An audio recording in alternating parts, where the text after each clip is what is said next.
Selamat sejahtera, nama saya Cindy dan hari ini saya akan berkongsi tentang satu aspek transformasi sosial yang semakin ketara dalam kalangan masyarakat Malaysia, iaitu perubahan gaya hidup. Perubahan gaya hidup merujuk kepada bagaimana kita menyesuaikan corak kehidupan harian, termasuk cara bekerja, makan, berhibur dan bergaul dengan keperluan dunia moden.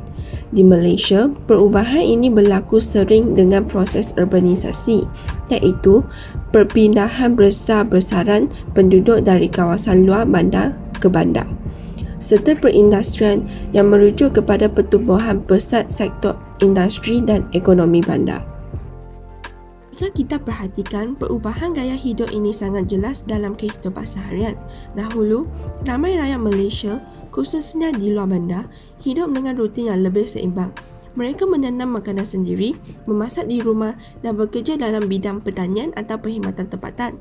Tapi hari ini, disebabkan peluang pekerjaan lebih banyak di bandar, ramai telah berhijrah ke bandar. Gaya hidup mereka berubah secara drastik. Kini mereka bekerja di sektor perindustrian dan perkhidmatan. Mereka menghadapi tekanan waktu kerja yang panjang dan tiada masa untuk menyediakan makanan sendiri. Oleh itu, makanan segera menjadi pilihan utama. Selain itu, hampir semua aspek kehidupan kini bergantung kepada teknologi, dari komunikasi, pembelajaran hingga kepada pembelian barang kehidupan harian. Perubahan gaya hidup ini memberi kesan besar kepada individu dan masyarakat. Dari segi kesihatan, gaya hidup yang tidak aktif dan pemakanan tidak seimbang telah menyebabkan peningkatan mendadak dalam penyakit tidak berjangkit seperti obesiti dan darah tinggi, terutamanya di bandar.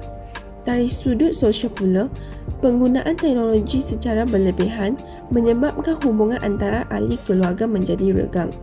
Dulu, makan malam adalah waktu bersama keluarga.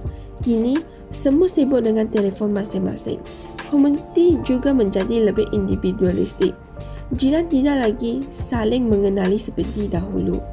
Ini semua adalah kesan sampingan daripada gaya hidup moden, hasil proses urbanisasi dan perindustrian yang pesat.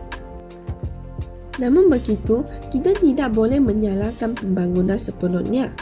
Sebaliknya, kita perlu bijak menyesuaikan gaya hidup moden dengan amalan yang lebih sihat dan seimbang. Antara penyelesaian yang boleh dicadangkan ialah memperkenalkan hari tanpa gadget di rumah supaya ahli keluarga dapat berinteraksi secara langsung. Selain itu, pihak berkuasa tempatan boleh memperbanyakkan taman awam, pusat riadah dan program komuniti untuk menggalakkan gaya hidup aktif dan sihat. Pendidikan juga memainkan peranan penting. Dari peringkat sekolah lagi, kita boleh mendidik anak-anak tentang kepentingan keseimbangan antara teknologi dan hubungan sosial. Kesimpulannya, perubahan gaya hidup adalah satu realiti dalam dunia moden yang semakin membangun. Urbanisasi dan perindustrian sememangnya membawa kemajuan, tetapi kita perlu mengurus perubahan ini dengan bijak. Kita mesti boleh memilih untuk hidup secara seimbang, sihat dari segi fizikal dan mental, serta mesra dari segi sosial. Terima kasih atas menonton. Jom kita ubah gaya hidup kita ke arah yang lebih sihat dan bermakna.